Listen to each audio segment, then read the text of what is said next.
Okay, हम सबसे पहले बात करते हैं लुईस कॉन्सेप्ट, फिर हम लोग जो है बात करेंगे ऑसवाल्ड डाइल्यूशन मेथड का, कि किस प्रकार से हम लोग जो है बात करते हैं। पिछली क्लास में हमने दो मेथड बता दिए थे, अर्हेनियस मेथड एंड आपको जो है सेकंड मेथड बताया था, एंड थर्ड मेथड जो था वो लुईस कॉन्सेप्ट मेथड था। तो लुईस ने क्या कहा कि आप जो है क्या कीजिए, किसी भी चीज को पता करने के लिए कि एसिड है या बेस है, आप सिंपली क्या देखिए कि अगर कोई इलेक्ट्रॉन को एक्सेप्ट कर रहा है, ठीक है, अगर कोई इलेक्ट्रॉन को क्या कर रहा है, एक्सेप्ट कर रहा है, तो वो क्या हो जाएगा, आपका एसिड हो जाएगा। ठीक है, अगर जब कोई भी इलेक्ट्रॉन को एक्सेप्ट कर रहा है तो वो क्या हो जाएगा, एसिड। अगर कोई इलेक्ट्रॉन को डोनेट कर रहा है तो वो क्या हो जाएगा, बेस हो जाएगा। यही सबसे मोस्ट अप्रोप्रिएट मेथड है जिससे हम जो है पता कर सकते हैं कि कौन एसिड है कौन जो है बेस है। ठीक है, ये तो पता लग गया। अगर कोई भी पॉजिटिव चार्ज स्पीसीज है, अगर कोई पॉजिटिव चार्ज स्पीसीज होगा तो ये क्या करेगा, इलेक्ट्रॉन को लेगा, लेगा कि नहीं। अगर जो किसी के पास, आज समझिए, कमी है तो क्या करेगा, पॉजिटिव का मतलब क्या हो गया कि Ag प्लस, इसका मतलब ये क्या करेगा कि किसी से एक इलेक्ट्रॉन लेगा। अब जरूरी नहीं है कि ये इलेक्ट्रॉन जो है वो इलेक्ट्रॉन के फॉर्म में ले, वो किसी मेटल के फॉर्म से भी ले सकता है। अगर वो लेगा तो यहां से हमारे पास क्या हो जाएगा, जैसे सपोज कीजिए कि मैं यहां से कहता कि ऑक्सीजन से, तो ऑक्सीजन के पास कितना हो जाएगा, यानी कि Ag2O हो जाएगा। तो ये क्या करेगा कि ऑक्सीजन का इलेक्ट्रॉन ले लेगा, और जैसे ही कोई एलिमेंट पे अगर जब पॉजिटिव चार्ज दिख जाए तो वो जो है कैसा बिहेव करता है, आपका एसिड के जैसा बिहेव करेगा। तो ये सभी के सभी कैसे हो जाएंगे, आपके जो है एसिड हो जाएंगे। बोलिए, क्लियर है। बहुत ही सिंपल सी बात कही थी लुईस ने, क्या कहा था कि अगर हमें किसी चीज को पता करना है कि कौन एसिड है कौन बेस है, तो उसने कहा कि जो इलेक्ट्रॉन को एक्सेप्ट करेगा वो एसिड हो जाएगा, और जो इलेक्ट्रॉन को डोनेट करेगा वो बेस हो जाएगा। तो जो कौन एक्सेप्ट करेगा, जिसके पास कमी होगा, यानी कि जिसके पास क्या होगा, पॉजिटिव चार्ज होगा। अगर वो पॉजिटिव चार्ज होगा तो जितने भी एलिमेंट पे, तो वो सभी के सभी क्या हो जाएंगे, आपके एसिड हो जाएंगे। सेकंड कहते हैं न्यूट्रल स्पीसीज। न्यूट्रल स्पीसीज में इलेक्ट्रॉन डेफिशिएंट, जिसके पास क्या हो, इलेक्ट्रॉन की कमी हो। जैसे यहां पे देखिए BF3, अगर मैं कहूं BF3, अब मुझे बताइए कि मैंने कहा था केमिकल बॉन्डिंग में कि कोई भी एटम मोस्ट स्टेबल होता है जनरली कब, जब उसके पास क्या हो, 8 इलेक्ट्रॉन हो। तो यहाँ पे देखा गया कितने इलेक्ट्रॉन है, 6। इसका मतलब है कि इसके पास कमी है। अगर कमी है तो क्या करेगा कि बाहर से ले लेगा किसी का। अगर जब बाहर से इलेक्ट्रॉन ले लेगा तो जिस कारण से हम लोग क्या कह देंगे, ये जो है कैसा हो जाएगा, आपका एसिड हो जाएगा। तो हम लोग कह भी सकते हैं कि electron deficient species are acidic, जैसे AlCl3, SnCl4। तो इस प्रकार से हम लोग क्या कह सकते हैं कि जिसके पास पॉजिटिव चार्ज हो और जिसके पास क्या हो, जो है डेफिशिएंट हो, उसको हम लोग क्या कह देंगे, एसिड कह देंगे। अब सिमिलरली बेस के पास क्या होगा, जिसके पास इलेक्ट्रॉन एक्सेस हो। अगर जिसके पास इलेक्ट्रॉन एक्सेस होगा तो उसको हम लोग क्या कह देंगे, बेस कह देंगे। ठीक है, ओके। यानी कि जिसके पास, क्योंकि हमने क्या कहा वो क्या हो जाएगा, एसिड, और जो डोनेट करेगा वो क्या हो जाएगा, बोलिए, बेस हो जाएगा। अगर जो यहाँ पे सभी के पास इलेक्ट्रॉन एक्सेस में पड़े हैं, अगर इलेक्ट्रॉन एक्सेस में पड़े हैं तो सभी के सभी क्या करेंगे, डोनेट करेंगे। अगर जब डोनेट करेंगे तो यहाँ पे कैसा हो जाएगा, बेस हो जाएगा। सिमिलरली जिसके पास लोन पेयर है, लोन पेयर भी क्या है, मतलब जिसके पास एक्सेस इलेक्ट्रॉन है, तो ये भी कैसा बिहेव करेगा, बेस, और ये भी क्या कर देगा, आपका इलेक्ट्रॉन को डोनेट कर देगा। तो सिंपली हम लोग क्या कह सकते हैं, लुईस एसिड के अनुसार से जो इलेक्ट्रॉन को एक्सेप्ट करेगा वो एसिड हो जाएगा, जो डोनेट करेगा वो क्या हो जाएगा, आपका बेस हो जाएगा। अब जितनी भी कमियां थी वो सारे की सारी दूर हो गई इस थ्योरी के अनुसार से। ओके, अब हम बात करते हैं आयोनाइजेशन कांस्टेंट। आयोनाइजेशन कांस्टेंट का मतलब क्या होता है कि जब आप किसी भी मॉलिक्यूल्स को आयन में कन्वर्ट कर देते हैं और उसका इक्विलिब्रियम कांस्टेंट निकालते हैं, तो उसको हम लोग क्या कह देते हैं, आयोनाइजेशन कांस्टेंट होता है। आयोनाइजेशन कांस्टेंट जो होता है वो एसिड का निकालते हैं, बेस का निकालते हैं एंड वाटर का निकालते हैं। हम इन तीनों का जो है क्या करेंगे, एक एक करके जो है निकालेंगे।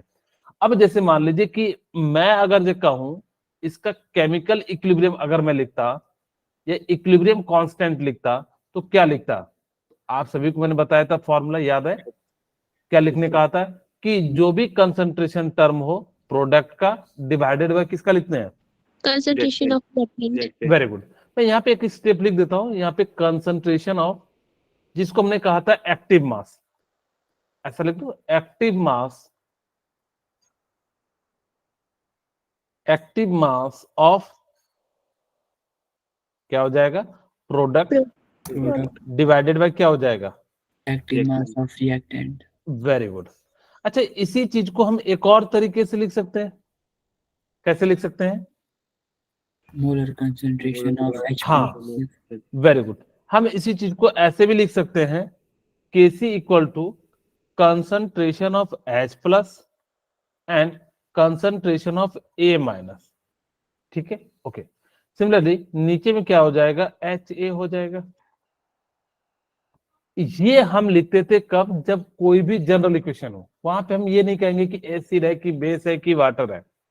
लेकिन अगर मुझसे कहा जाए कि ये एसिड है, ये अभी तक हमने नहीं बताया था, तब तो ये ठीक है। लेकिन अब मैं कह रहा हूं कि ये एसिड है, तो एसिड का कंसंट्रेशन जो है कांस्टेंट निकालेंगे, इक्विलिब्रियम कांस्टेंट। कुछ नहीं है, बस अंतर क्या है कि जब ये प्रोडक्ट आपका एसिड हो जाएगा तो के निकल जाएगा। कहोगे सर केसी और के में क्या अंतर है, कुछ भी अंतर नहीं है। केसी में जो है के भी आएगा, यानी कि equilibrium constant of acid and equilibrium constant of base, यानी कि इक्विलिब्रियम कांस्टेंट को ही दो पार्ट में डिवाइड कर दिया। चीजें सेम है, इसकी वैल्यू सेम है, लेकिन हमने कहा कि भाई अगर हम एसिड का लिखना चाहेंगे तो कैसे लिखेंगे, तो इन्होंने कहा कि आप ऐसे ही लिख दीजिए, क्योंकि यहाँ पे हमने क्या कहा कि ये एसिड है, तो इसलिए हमने यहाँ पे जो क्या लिख दिया, के लिख दिया। इतनी सी बात आपको समझ में आ गई? Yes sir. ओके, तो इस प्रकार से जो हमने क्या कर दिया, यहाँ पे जो है HA लिख दिया। ये कब लिखना है, बस छोटा सा एक कहोगे तरीका है कि भाई किसी चीज को रिप्रेजेंट करने के लिए स्पेसिफिक, उसको हम लोग क्या कह देते हैं, के कह देते। जैसे किसी स्टूडेंट के पापा के नाम से सपोज कीजिए,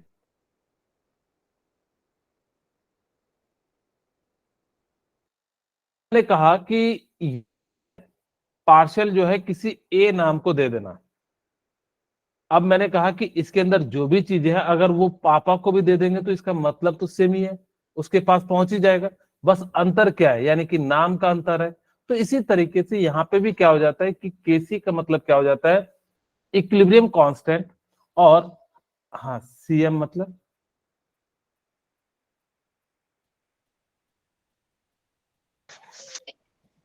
क्या होता है, सीएम मतलब सर कुछ नहीं। ओके, ठीक है। यहाँ पे इसी तरीके से हम लोग क्या करेंगे कि इस प्रकार से जो है क्या कर लेंगे, निकाल लेंगे। चलिए, तो यही चीजें है जो है क्या हो जाएगा, के लिए जो है बिल्कुल सेम हो जाता है जब क्या होगा, आपका एसिड होगा। सिमिलरली अगर मैं यहाँ पे कहूं कि स्ट्रॉन्ग एसिड है, जैसे मैंने एक एग्जांपल ले लिया HClH+, ये कैसा एसिड है, स्ट्रॉन्ग एसिड है।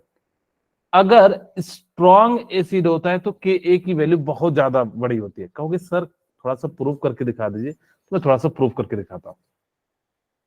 क्या मैं के इक्वल टू, पहले मैं ना आपको थोड़ा सा समझा देता हूं यहाँ पे क्यों मैं ऐसा कह रहा हूं। मैंने HCl लिया, ठीक है।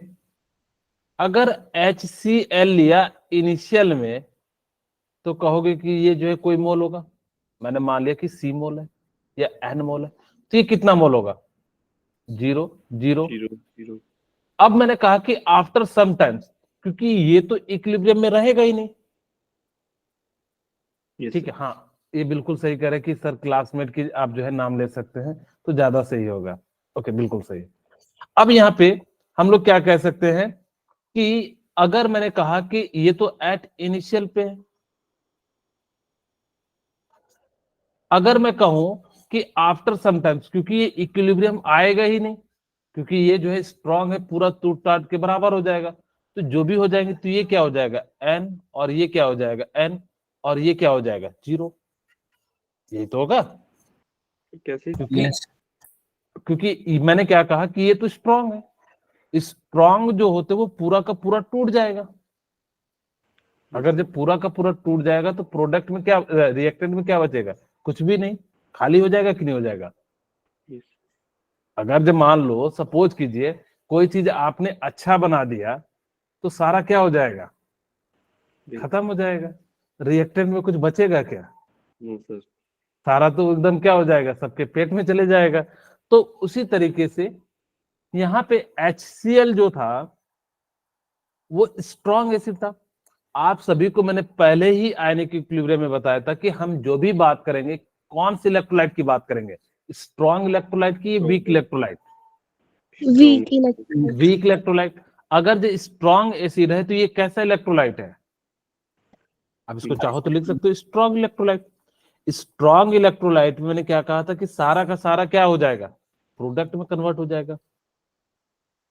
बोलिए होगा कि नहीं। Yes sir. अगर सारा का सारा इलेक्ट्रोलाइट जो है वो किस में कन्वर्ट हो जाएगा, प्रोडक्ट में, तो यहाँ पे बचेगा क्या, जीरो। मैंने मान भी लिया एट इक्विलिब्रियम में। आप सभी को मैंने बताया था पिछली क्लास में, अगर वीक इलेक्ट्रोलाइट होगा तो लेस देन 5% जो क्या होता है, डिसोसिएट होता है, और अगर जो स्ट्रॉन्ग इलेक्ट्रोलाइट है तो करीब करीब जो है 99% जो है वो क्या हो जाता है, टूट जाता है। इसका मतलब है जो भी होगा सिर्फ और सिर्फ प्रोडक्ट होगा। अगर मैं यहां से Ka लिखूं तो क्या हो जाएगा, concentration of H plus and जो है Cl माइनस, और नीचे में क्या हो जाएगा HCl। अगर ये इक्विलिब्रियम कंडीशन है तो ये तो n मोल, ये भी n मोल, और ये कितना मोल हो जाएगा, जीरो। और किसी भी संख्या से इसको डिवाइड करते तो क्या आ जाएगा, इन्फिनिटी। इसीलिए हमने क्या कहा कि A की जो वैल्यू होती है वो बहुत ज्यादा लार्ज होती है। मेरे ख्याल से अब आप लोगों को थोड़ा थोड़ा समझ में आ गया होगा कौन कौन से वीक एसिड होते हैं। कि CH3OH, इसको हम लोग क्या कहते हैं, ethanoic acid, methanoic acid, benzoic acid. इस प्रकार से जो है carbonic acid and HFHCN H2S, ये सभी के सभी क्या हैं, आपके वीक एसिड है। अगर जिसके पास नंबर ऑफ, इनमें से अगर मुझे पता करना है कि कौन जो है ज्यादा स्ट्रॉन्गर एसिड है, तो जितना ज्यादा उसके पास H प्लस आयन होगा वो उतना ज्यादा क्या हो जाएगा, आपका स्ट्रॉन्गर एसिड होगा। ध्यान से सुनना, मैंने क्या कहा, number of H plus is higher then its acidic character is higher. जितना ज्यादा H प्लस आयन होगा वो उतना ज्यादा होगा। और अभी मैंने बताया कि जो स्ट्रॉन्गर एसिड होगा उसकी Ka की वैल्यू क्या हो जाएगी, बड़ी होगी। तो इस प्रकार से हम लोग कह सकते हैं, तीन बातें यहां से ध्यान रखना। पहली बात, अगर मुझे पता करना है कि कौन सा स्ट्रॉन्ग एसिड है या वीक एसिड है, तो हम देखेंगे कि उसके पास number of H plus ion कितने हैं। अगर number of H plus ion ज्यादा होंगे तो स्ट्रॉन्ग एसिड होगा, अगर कम होंगे तो वीक एसिड होगा। और आपको मैंने बताया कि जितना ज्यादा स्ट्रॉन्गर एसिड होगा उसके Ka की वैल्यू जो है क्या हो जाएगी, लार्ज होती चली जाएगी। एक क्वेश्चन के माध्यम से समझते हैं। मेरे पास दिया हुआ है यहाँ पे, arrange the following increasing acidic character. मैंने क्या कहा कि जिसकी Ka की वैल्यू ज्यादा होगी उसका एसिडिक करेक्टर क्या होगा, लार्ज, ज्यादा होगा। अब हम देखते हैं कि कौन सा है सबसे ज्यादा, जो है वो कौन सा है, चेक करते हैं। सबसे याद, हाँ कौन सा है, इसको मैं A मान लेता हूं, B मान लेता हूं, C मान लेता हूं, एंड इसको जो है D मान लेता हूं। ठीक है, ओके। अगर मुझे बताइए कि अगर मेरे पास जिसकी के ए की वैल्यू ज्यादा होगी उसका एसिडिक करेक्टर ज्यादा होगा। अब यहाँ पे हम चेक करते हैं, यहाँ पे देखिए 4.5 इंटू 10⁻⁻4, क्या ये सबसे बड़ा है? कहोगे नो हाँ सर। सबसे बड़ा है ना। पावर में जितनी निगेटिव वैल्यू कम होती है वो उतना बड़ा होता है। ऐसे समझा, ये 3.5 है ना, ये 4.5 है, ठीक है। ए और बी में, सॉरी ए एंड डी में डी की वैल्यू जो है सबसे बड़ी है, तो मैं लिख सकता हूँ सबसे ज्यादा तो किसकी वैल्यू होगी? डी की। फिर किसकी हो जाएगी? ए की। फिर किसकी हो जाएगी? सी सी की। एंड लास्ट में किसकी हो जाएगी? डी बी की। तो यही इसका क्या हो जाएगा? अच्छा मुझे जो है इंक्रीजिंग पूछा था, ये डिक्रीजिंग है, तो यहाँ पे इसको जस्ट अपोजिट कर दीजिए। बी से बड़ा सी, सी से बड़ा ए, एंड जो है इससे बड़ा डी। ये क्या है? Increasing acidic order.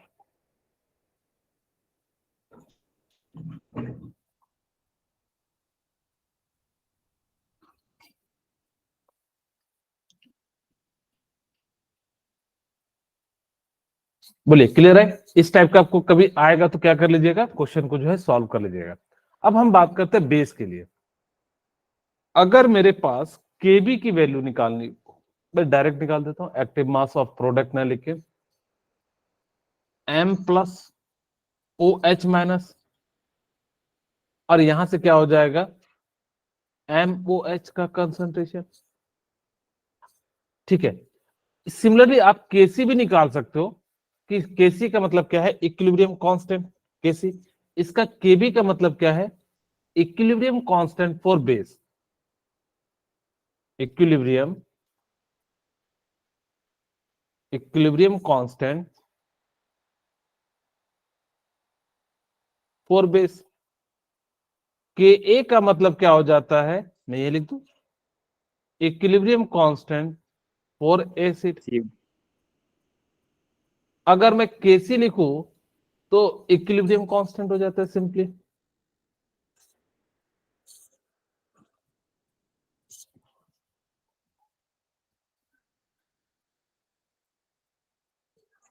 बोलिए, यहां तक क्लियर है? Yes yes sir. अगर फिर से हमने क्या करा कि ये क्या है? वीक बेस है, क्योंकि वीक बेस ही आयनिक इक्विलिब्रियम बनाते हैं। कभी भी जो स्ट्रांग होते हैं ना, वो कभी भी इक्विलिब्रियम नहीं रखते। अगर सपोज कीजिए एक जीता जाता एग्जाम्पल, जिसके पास बहुत ज्यादा पैसे होंगे ना, वो इक्विलिब्रियम स्टेब्लिश नहीं करेगा। इक्विलिब्रियम कौन करता है? जो कॉमन है, जिसको जरूरत पड़ेगी। हाँ भाई, मेरे पास अगर जो सपोज करो कि 2,000 रुपये कम हो जाए, तो जो हमें किसी से मांग सकूं, या किसी से जो है 100 रुपया कम पड़ जाए तो मैं मांग सकूं, तो वहां पे हम लोग जो एडजस्ट करते हैं।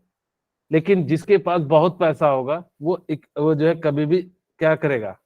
आपका इक्विलिब्रियम स्टेब्लिश नहीं करेगा। वो कहेगा जाता है जाने दे, ठीक है, कोई दिक्कत नहीं, लड़ रहा है तो उसको मार पीट के जो है बराबर कर दो, और अपने घर में आ जाओ, मस्त पुलिस स्टेशन में देखेंगे, पैसे उसको देंगे, हम जो है बाहर में रहेंगे, वो अंदर में हो जाएगा। तो इस तरह से, खैर, ये जो होता है कैसा होता है? वीक इलेक्ट्रोलाइट होता है। जितना ज्यादा वीक इलेक्ट्रोलाइट होगा, वो उतना ज्यादा क्या करेगा? इक्विलिब्रियम स्टेब्लिश होगा। ठीक है। अब जैसे आपसे मैं पूछूं, अच्छा यहाँ पे एक और बात याद रखिएगा कि केबी की वैल्यू बड़ी होगी तो बेसिक करैक्टर भी क्या हो जाएगा? ज्यादा होगा। नेक्स्ट पेज में लिख दूं क्या? ये समझ जाओगे? समझ जाएंगे। यही लिखा है। ओके ठीक है। बेसिक करैक्टर जो है वो क्या हो जाएगा? इंक्रीज। हाँ, हाई होगा। ठीक है। जैसे जैसे केबी की जितनी ज्यादा वैल्यू होगी, उतनी ज्यादा जो है उसका क्या हो जाएगा? बेसिक करैक्टर जो है इंक्रीज होते चलेगा। आपसे 3 यहाँ पे दिया है, इसको अरेंज करना है इंक्रीजिंग बेसिक बेस के ऑर्डर में, इंक्रीजिंग ऑर्डर ऑफ बेस या बेसिसिटी, जो भी आपको दिया रहे। हम देखेंगे सबसे बड़ी वैल्यू कौन सी है? डी डी बी है, क्योंकि जितनी ज्यादा पावर में निगेटिव वैल्यू कम होगी उतना ज्यादा। अगर ये प्लस में होता ना तो सबसे बड़ी ये होता, तब हम देखेंगे जितना ज्यादा वैल्यू होगा उतना ज्यादा बढ़िया होगा। तो सबसे बड़ी वैल्यू तो ये हो जाएगी। तो सब आपको इंक्रीजिंग ऑर्डर में लिखना है, तो मैं सबसे लास्ट में बी लिख देता हूं। ठीक, उसके बाद देखते हैं ए एंड सी में कौन सा बड़ा है, बताइए। सी। वेरी गुड, सी। और सबसे छोटा कौन सा हो जाएगा, ए। तो इस टाइप के क्वेश्चन आपको देखने के लिए मिलेंगे, तो प्लीज थोड़ा सा अच्छे से एक बार जो है देख लेना। बस क्या देखना है कि के एन के बी को पहचानने के लिए हम देखेंगे जिसकी वैल्यू ज्यादा होगी उसकी एसिडिक एंड बेसिक कैरेक्टर जो है क्या हो जाएगी, ज्यादा हो जाएगी। कहोगे सर अगर जो के एन के बी की वैल्यू नहीं दी हो तो, तब आप क्या देखना, number of H plus ion देखना। जिसका number of H plus ion कम होगा तो उसकी एसिडिक कैरेक्टर क्या होगी, कम होगी। अच्छा, जिसका मान लो OH जो है ज्यादा होगा तो उसका बेसिक कैरेक्टर क्या होगा, ज्यादा होगा। Very good. तो इस प्रकार से जो अगर जो क्वेश्चन आता है तो उसको हम लोग जो है क्या कर लेते हैं, बात कर लेंगे। अब हम बात करते हैं ऑस्टवाल्ड डाइल्यूशन लॉ। ये क्या कहता है, थोड़ा ध्यान से सुनना। ये कह रहा है कि मान लीजिए आपने कोई भी कंपाउंड को डाइल्यूशन किया। डाइल्यूशन का मतलब होता है पानी मिला दिया। Oswald was the first to apply law of mass action to ionic equilibrium। Oswaal ने क्या करा था, मैं आपको पहले थोड़ा समझा देता हूं, फिर जो है इसके बारे में जो है आपको समझ में आएगा। ऑसवाल ने क्या किया कि किसी भी चीज को इनफिनाइट डाइल्यूशन किया। अगर इनफिनाइट डाइल्यूशन करते हैं तो क्या होता है कि उसके अंदर जो डिग्री ऑफ डिसोसिएशन हो जाता है वो लगभग लगभग 100% हो जाता है। क्योंकि सर समझ में नहीं आया, सपोज कीजिए मैंने क्या कहा कि यहाँ पे एक एग्जांपल ले लेते हैं। मैंने कहा कि यहाँ पे एसिटिक एसिड है, ठीक है। अगर मेरे पास,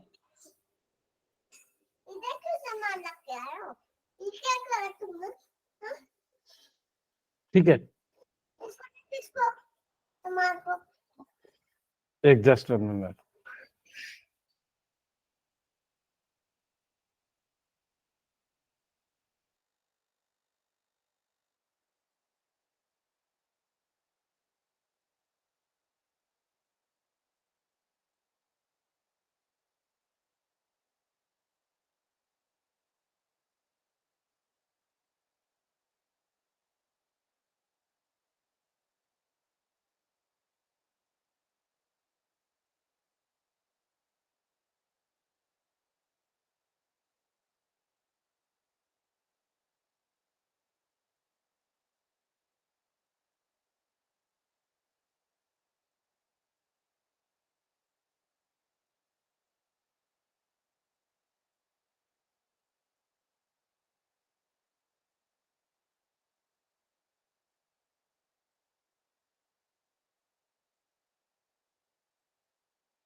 सॉरी,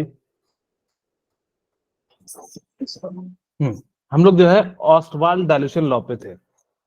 वहां पे क्या होता है कि अगर सपोज कीजिए मैंने यहाँ पे कोई एसिटिक एसिड ले लिया,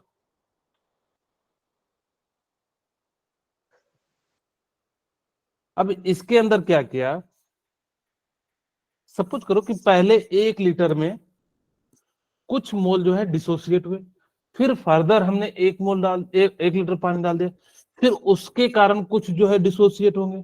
इसी प्रकार से हम क्या करते हैं, इसमें इनफिनाइट डाइल्यूशन कर देते हैं। तो इनफिनाइट डाइल्यूशन करने पे क्या होता है कि सारा का सारा मोल जो है वो क्या हो जाता है, डिसोसिएट हो जाता है। ठीक है, तो इसी को इन्होंने क्या कहा, ऑसवाल्ड डाइल्यूशन लॉ कह दिया। क्योंकि इनफिनाइट लेवल पे अगर हम बार बार डिसोसिएट करेंगे तो पूरा का पूरा जो है क्या हो जाता है, डिसोसिएट हो जाता है। सर कैसे हो? जैसे आपको मैंने कहा कि सपोज करो कि 1 लीटर में मैंने यहां पे जो है फिक्स कर दिया, मैंने कहा कि 5 मोल जो है हमने क्या ले लिया, एसिटिक एसिड ले लिया। ठीक है, हमने कहा कि 1 लीटर में 100 पार्टिकल जो है डिसोसिएट होते हैं, एग्जाम्पल के रूप में 100 पार्टिकल क्या हो रहे हैं, डिसोसिएट हो रहे हैं, बहुत कम होता है। फिर हमने क्या करा कि एक और लीटर दे दिया, तो दूसरे लीटर में भी तो क्या होंगे, 100 पार्टिकल डिसोसिएट होंगे। अब डिसोसिएट पार्टिकल कितना हो गया 200। इसी तरीके से जब आप इनफिनाइट डाइल्यूशन कर दोगे तो ये क्या हो जाएंगे, सारा का सारा पार्टिकल डिसोसिएट हो जाएगा, होगा कि नहीं? Yes, sir. क्योंकि डाइल्यूशन का मतलब क्या हो जाता है कि उसके पार्टिकल उसके अंदर टूट जाना। अब वो जितना ज्यादा आप पानी डालोगे तो उतना ज्यादा पार्टिकल क्या होगा, डिसोसिएट होगा, यानी कि टूट जाएगा आयन में। मैंने आपको बताया था कि जो वीक इलेक्ट्रोलाइट होता है उनकी जो है क्या होती है कि डिसोसिएशन जो पावर होती है वो 5% होती है, लेकिन हम बहुत ज्यादा पानी डाल रहे हैं तो इक्विलिब्रियम स्टेबलाइज करने के लिए वो क्या करेगा, अपने मोल को फर्दर तोड़ते चले जाएगा। क्योंकि हमने कहा था कि अगर किसी भी चीज को, सपोज कीजिए कि मेरे पास यहां से a plus B equal to C बन रहा है, या यहां पे मैं ऐसा लिख देता हूं कि a प्लस सी से यहाँ b जो है वाटर में ले लेता हूं आपको समझाने के लिए। b यहाँ पे क्या है, वाटर है, और ये c बन रहा है। ओहो कैसा बन गया, ठीक है। अब मुझे बताइए, मैंने कहा कि C का कंसंट्रेशन को हम निकालते चले जा रहे हैं। हम जैसे जैसे डाइल्यूशन करेंगे इसका मतलब पानी ऐड करेंगे तभी तो इक्विलिब्रियम मेंटेन होगा। Yes, sir. तो उसी तरीके से क्या होता है कि इन्होंने कहा कि जब आप किसी भी चीज को, वीक इलेक्ट्रोलाइट को आप इन्फिनाइट डाइल्यूट कर दोगे ना तो पूरा का पूरा जो है क्या हो जाएगा, डिसोसिएट हो जाएगा। इसका मतलब है तब जो है प्रोडक्ट में कोई मोल नहीं बचेगा रिएक्टेंट का। बोलिए क्या इतनी सी बात समझ में आ गई? Yes, sir. ओके चलिए, अब वही कहता है according to the Ostwald dilution when solution of weak electrolyte is diluted then the degree of ionization of weak electrolyte is increases. जब आप उसके अंदर पानी डालते हैं तो उसके अंदर क्या हो जाता है, आयनाइजेशन, यानी कि डिग्री ऑफ आयनाइजेशन क्या हो जाता है, वीक इलेक्ट्रोलाइट का इंक्रीज हो जाता है। मैंने बताया कि जैसे कि 1 लीटर में 10 मोल टूटता है, तो फिर से आपने जो है दूसरा लीटर डाला तो 20 मोल टूटेंगे। इस प्रकार से जो है क्या हो जाएगा, उसकी जो है इलेक्ट्रोलाइट की वैल्यू जो है या आयनाइजेशन, डिग्री ऑफ आयनाइजेशन जो है वो क्या हो जाता है, इंक्रीज हो जाता है। अगर आपने उसको इनफिनाइट डाइल्यूट कर दिया तो वो क्या हो जाता है, अगर मान लो सपोज करो कि उस पानी को समुद्र में, सॉरी, उस एसिडिक एसिड को आपने क्या करा, समुद्र में फेंक दिया। एक ग्लास लिया, एक ग्लास में एसिटिक एसिड भर दिया और उसको कहां फेंक दिया, समुद्र में। तो उसका जो डाइल्यूशन हो जाएगा, इनफिनाइट डाइल्यूशन कर दिया हमने, तो वहां पे जो भी पार्टिकल होंगे वो मैक्सिमम टूट जाएंगे। तो इसी चीज को हम लोग क्या कह देते हैं, ऑसवाल्ड डाइल्यूशन। ऑसवाल्ड डाइल्यूशन ने क्या कहा कि आप क्या कीजिए, किसी वीक इलेक्ट्रोलाइट को अगर इन्फिनाइट जो है क्या कर दीजिए, डाइल्यूशन कर दीजिएगा, तो उसका जो डिग्री ऑफ डिसोसिएशन है 100% है। डिग्री ऑफ डिसोसिएशन का मतलब क्या है, क्या कह रहे हैं, हाँ कोई बात नहीं। अब समुद्र में अब हर चीज के लिए तो हमें प्रैक्टिकल करने की जरूरत नहीं है ना, आप ऐसे भी समझ सकते हैं। अगर जब समुद्र दूर है तो आप चले जाइए एक बार, कहाँ पे आपके सबसे नजदीक किधर पड़ेगा, आप नदी में भी डाल के देख लीजिए, तालाब में भी डाल के देख लीजिए। अगर जब पानी खट्टा हो जाता है तो समझ जाना कि आपका जो है एसिडिक नेचर है, अगर नहीं है तो आप समझ जाना कि न्यूट्रल हो चुका है। ठीक है, ओके। तो वही कहता है कि अगर आपके पास 100% जो है डिसोसिएट हो जाएगा तो वो जो है क्या हो जाएगा, तो जो है वो बिल्कुल जो है पूरा का पूरा टूट जाएगा। यहाँ पे ध्यान से सुनना, एक डेरिवेशन कर लेते हैं। सपोज कीजिए कि मेरे पास ए बी है, ए बी जो है वो एक्वस है। एक्वस का मतलब क्या होता है, जी. हाँ क्या होता है, इसके अंदर क्या मिला रहता है, शरबत या दूध या वाटर। पानी, हाँ वेरी गुड, इसके अंदर जो है पानी मिला हुआ है। ठीक है, अगर मैंने मान लिया कि सपोज करो अगर नहीं भी मानोगे तो आप इसका इनिशियल पे 1 मोल मान के भी मान लो। मैं इसलिए सी मोल मान के बनाऊंगा क्योंकि आगे सी के टर्म में ही आपके फॉर्मूले दिए होंगे, इसीलिए हम लोग भी क्या करेंगे, एट इनिशियल पोजीशन पे तो सारा का सारा इसी का कंसंट्रेशन होगा, इसका क्या हो जाएगा 0 0। एट इक्विलिब्रियम पे क्या हो जाएगा 0 PC। अल्फा ठीक है। अगर जो मैं कहूं इक्विलिब्रियम पे क्या हो जाएगा कि कुछ मोल इसके जो है डिसोसिएट हो जाएंगे। हमने मान लिया कि 1 मोल में अल्फा होते तो सी मोल में कितने हो जाएंगे, सी अल्फा हो जाएगा। तो यहाँ पे कितने बन जाएंगे सी अल्फा, और यहाँ पे कितने बन जाएंगे सी अल्फा बन जाएंगे। बोले क्लियर है। अगर मैं इसका केसी लिखूं, मैं इसका क्या लिख रहा हूं केसी लिख रहा हूं, तो केसी इक्वल टू क्या हो जाएगा, तो सबसे पहले इसको कंसंट्रेशन के टर्म में ले आते हैं। तो इसका कंसंट्रेशन के लिए हम लोग क्या मान लेते हैं, क्योंकि जो भी आप निकालते हो वो कैसे निकालते हो, C minus C alpha by V. Volume ने मान लिया कि वी है, ओके ठीक है। केसी इक्वल टू क्या हो जाएगा, concentration of A and concentration of B divided by क्या हो जाएगा ए बी। ए की जगह पे हम क्या लिख सकते हैं सी अल्फा बाई वी, और इसकी जगह पे हम लोग क्या लिख सकते हैं सी अल्फा बाई वी। नीचे में हम लोग क्या लिख सकते हैं सी माइनस अल्फा बाई वी। बोलिए क्लियर है, यहां तक तो क्लियर होगा, ओके। अब मुझे बताइए कि यहां से भी कट जाएगा। अच्छा यहाँ पे ना कई बार H2O भी लिखा हुआ मिलेगा, AB प्लस या कोई भी चीज के साथ, एसिडिक एसिड के साथ। और आपको मैंने बताया था कि प्योर वाटर के लिए जो हम वैल्यू लेते हैं वो कितनी ले लेते हैं 1 ले लेते हैं। तो यहाँ पे जो इस प्रकार से आप लिख सकते हैं, ओके। तो यहां से मैं ऐसा लिख दूं सी अल्फा, V से एक V कैंसिल कर देता हूं, तो C alpha square by V, नीचे में C minus C alpha. Clear है,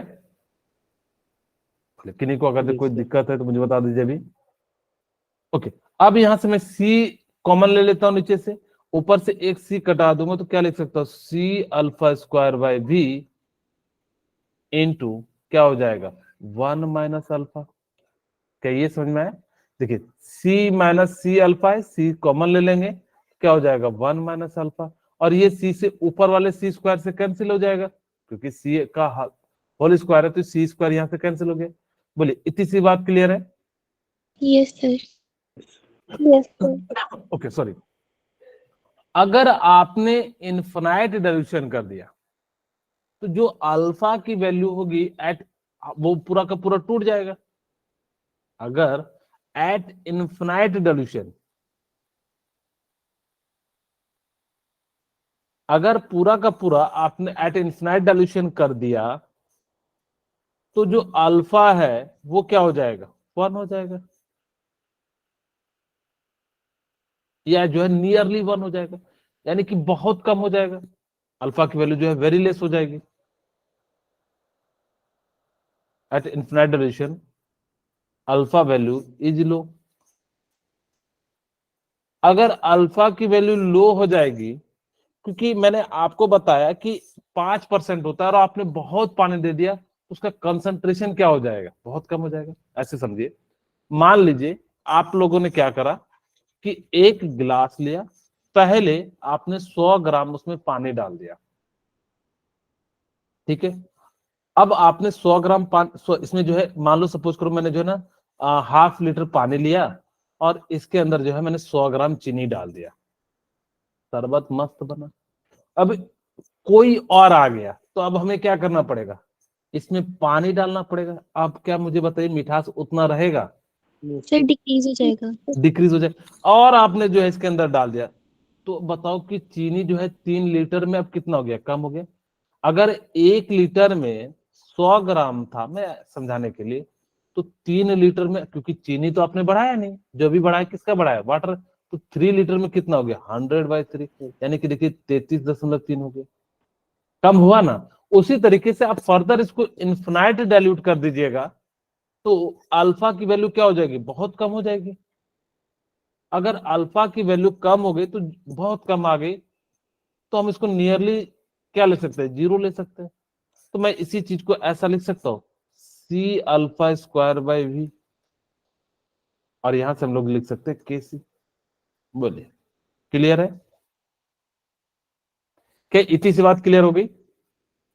ओके Yes. अब इसी चीज को ना अलग अलग तरीके से यहाँ पे देखिए, ये जो केसी की वैल्यू है वो इनवर्सली प्रोपोर्शनल है वॉल्यूम के। हाँ जी, किन्हीं को कुछ डाउट है? 1 माइनस अल्फा है ये 1 माइनस अल्फा कहां से आया?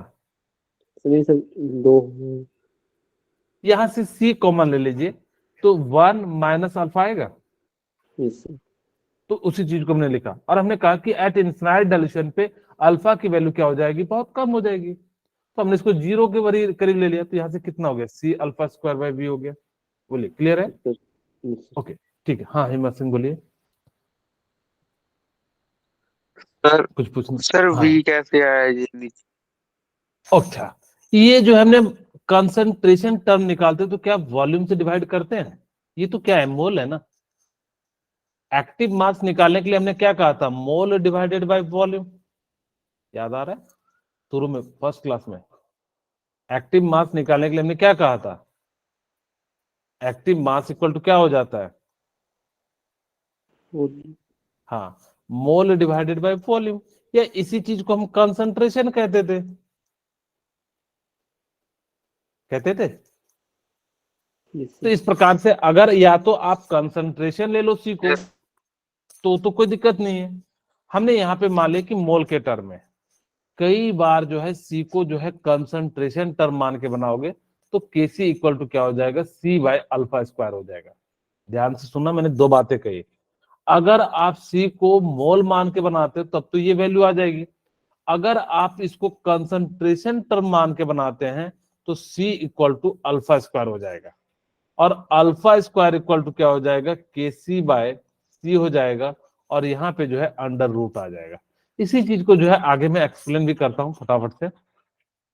एक तो ये समझ में आ गया, वही कहता है कि डिग्री ऑफ डिसोसिएशन जो है ना वो डायरेक्टली प्रोपोर्शनल हो जाता है किसके, अंडर रूट वी के। कैसे, यहाँ पे देखिए के सी इक्वल टू, मैं यहाँ पे लिख दूं, हमारे पास क्या फॉर्मूला आया था, K C equal to T alpha square divided by V. बोले क्लियर है? ओके मैं यहां से, आप वैसे भी सोच सकते हैं कि ये जो है इधर चले जाएगा तो K C into V equal to C alpha square. अगर कंसंट्रेशन फिक्स मान ले तो अल्फा की वैल्यू डायरेक्टली प्रोपोर्शनल क्या वी के हो जाएगा, अगर अंडर रूट हम इधर कर दे पूरे में, तो इसीलिए जो है क्या कह देता है कि इसका जो है डायरेक्टली प्रोपोर्शनल हो जाता है किसके, अंडर रूट अल्फा के।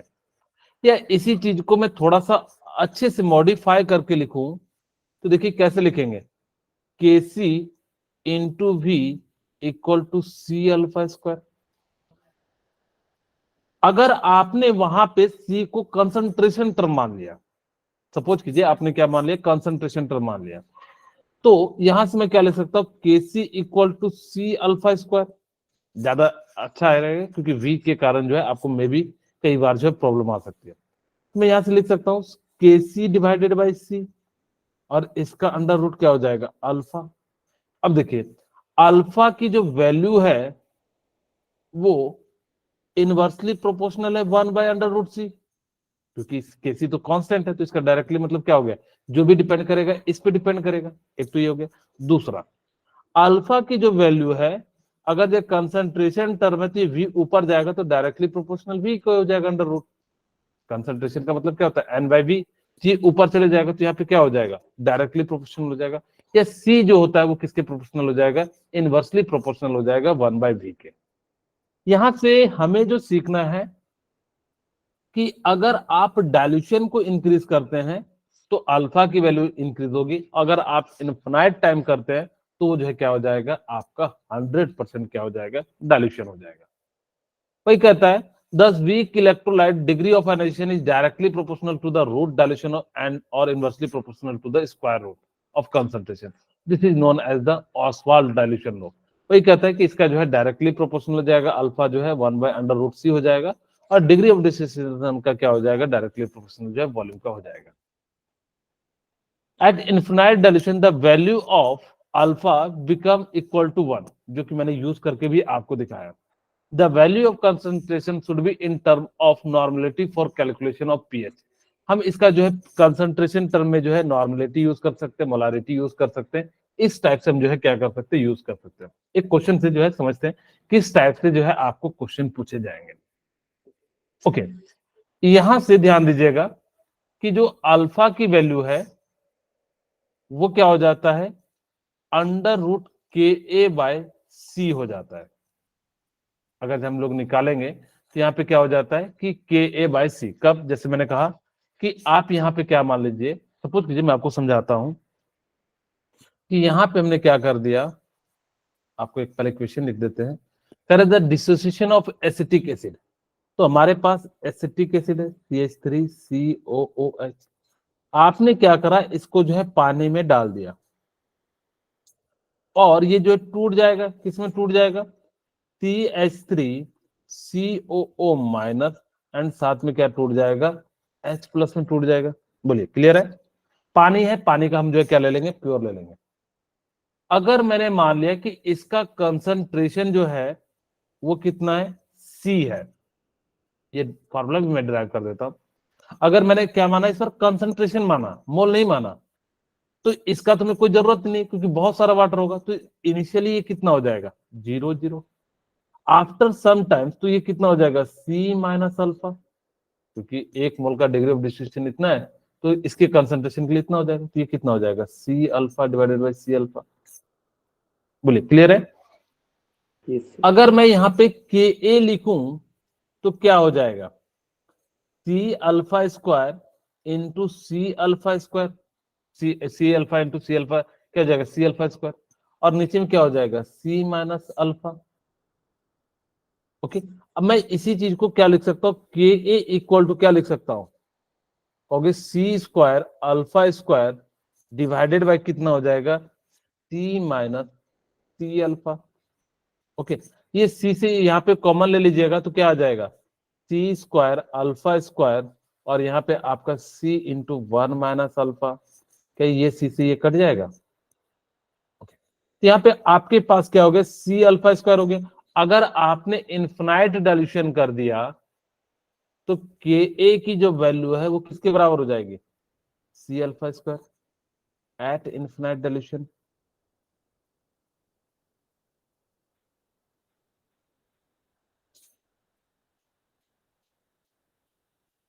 बोलिए, अगर इनफिनाइट डाइल्यूशन हो गया तो यहाँ पे जो है क्या हो जाता है, बहुत कम वैल्यू हो जाती है. तो क्या अब मैं लिख सकता हूं कि C आपको जो है किस टर्म में चाहिए, अल्फा के टर्म में चाहिए.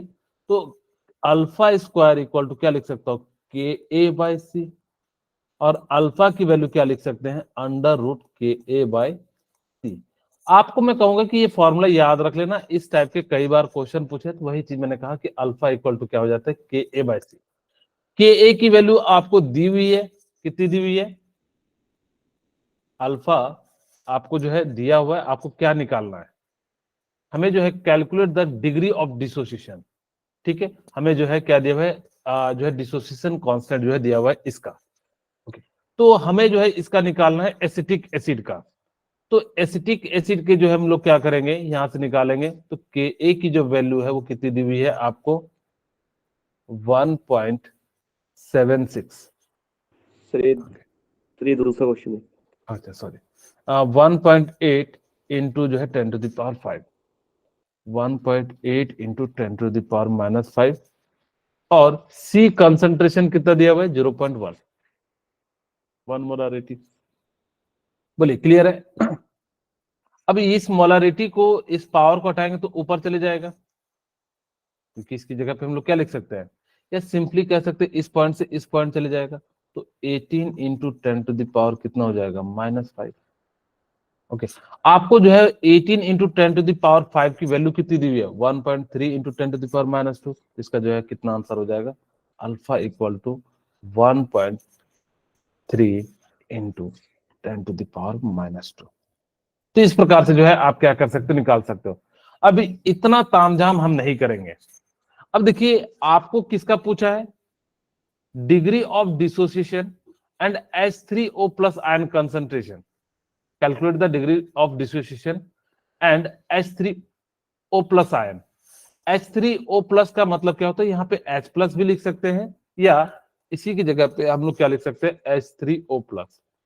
तो इसका जो है कितना होना चाहिए तो कहोगे C अल्फा। तो C की वैल्यू कितनी है आपके पास 1.8 इंटू सॉरी 0.1 है। अल्फा की वैल्यू कितनी दी हुई है 1.8। तो आप यहां से भी निकाल सकते थे आप, लेकिन फॉर्मूला याद रखना क्योंकि कई बार जो है या नहीं समझ में आए तो आप जो सिंपल सा तरीका है बाय इक्वेशन आप इसका यूज करके बना सकते हैं। नेक्स्ट क्वेश्चन यहां पे दिया हुआ है, इस बार बेस लेके दिया हुआ है, केबी की वैल्यू दी हुई है, ठीक है। उस बार के की वैल्यू दी हुई थी, इस बार किसकी दी हुई है केबी की। मैं चाहूं तो डायरेक्ट लिख सकता हूं alpha equal to under root Kb divided by आपका क्या हो जाएगा सी। या आप चाहो तो इसको प्रूफ कर लीजिए, मैं एक बार कर भी देता हूं। सपोज कीजिए कि इसका कंसंट्रेशन सी है तो इनिशियल पे ये कितना हो जाएगा 0 0 at after some times at equilibrium position C minus C alpha at equilibrium, ठीक है। तो ये कितना हो जाएगा सी अल्फा एंड ये भी कितना हो जाएगा सी अल्फा। तो केवी की वैल्यू कितनी हो जाएगी आप कहोगे कि sir C alpha into C alpha minus C minus alpha. अब यहां से देखिए सी से सी कैंसिल हो जाएगा 1 माइनस अल्फा। तो केबी इक्वल टू क्या हो जाएगा सी अल्फा स्क्वायर। पिछली बार मैंने सारी चीजें कर दी थी, तो यहां से मैं लिख सकता हूं अल्फा इक्वल टू क्या हो जाएगा केबी डिवाइडेड बाई सी का अंडर रूट। यही मैंने कहा कि आप डायरेक्ट लिख सकते हैं। ओके आपको हाइड्रोक्सिल आयन का निकालना है यानी कि OH माइनस का, आप चाहो तो सी अल्फा कर सकते हैं या फिर आप केबी की जगह पे वैल्यू रख दीजिए। तो केबी कितना है आपका 1.76 इंटू 10⁻, कितना हो गया -5। सी आपके पास कितना दिया हुआ है 0.1। बोलिए क्लियर है।